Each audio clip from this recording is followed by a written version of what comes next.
160 feet. On top of them, 12 million gallons of concrete was poured, creating a 12-foot thick base. And this connects the tower's main support columns. From there, the Burj Khalifa is built floor by floor, stretching nearly 3,000 feet into the sky. The steel piles keep it locked into the ground, while the concrete base spreads the building's weight. And this keeps the soft desert sand from collapsing underneath it. Hindi ito. Hoy! Ano yan?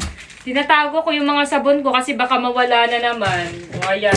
Itatago mo pa eh. Kita ko naman dyan. Hindi mo naman nakukuha yan kasi may susi. Oo. Oh, yun naman. Diba? Grabe. Mag-check out ka dyan sa yellow basket ng sabon mo, Bobby. Kasi nauubusan na ako lagi ng sabon. Nagsimula ang lahat. Nagsimula.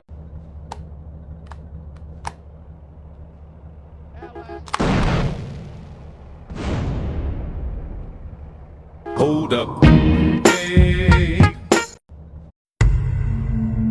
Nagsimula ang lahat nung nakita ko siyang hubot-hubad sa damuhan. Walang malay at sugatan. Dinala ko siya sa bahay para gamutin ang sugatan niyang katawan.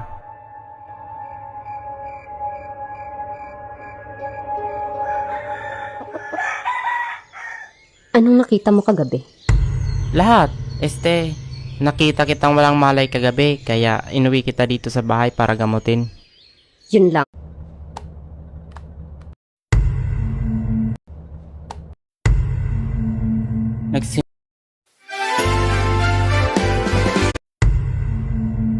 Nagsimula ang lahat.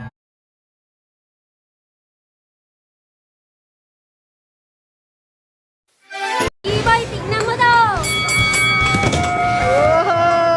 Alam mo bang hindi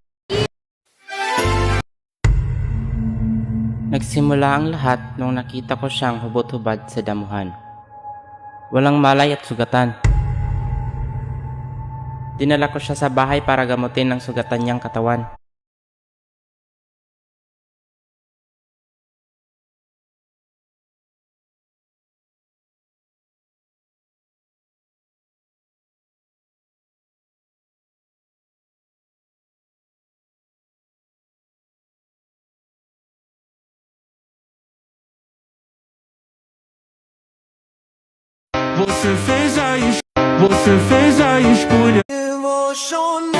Etong mga containers na to ay naglalaman ng mga rare, illegal at mamahaling hypercars. At bala ko nakawin ang mga to pero delikado kasi i-deliver ito sa isang mayaman at delikadong tao na may mga bantay na handang pumatay. Kaya pumunta na ako sa airport para magbanman.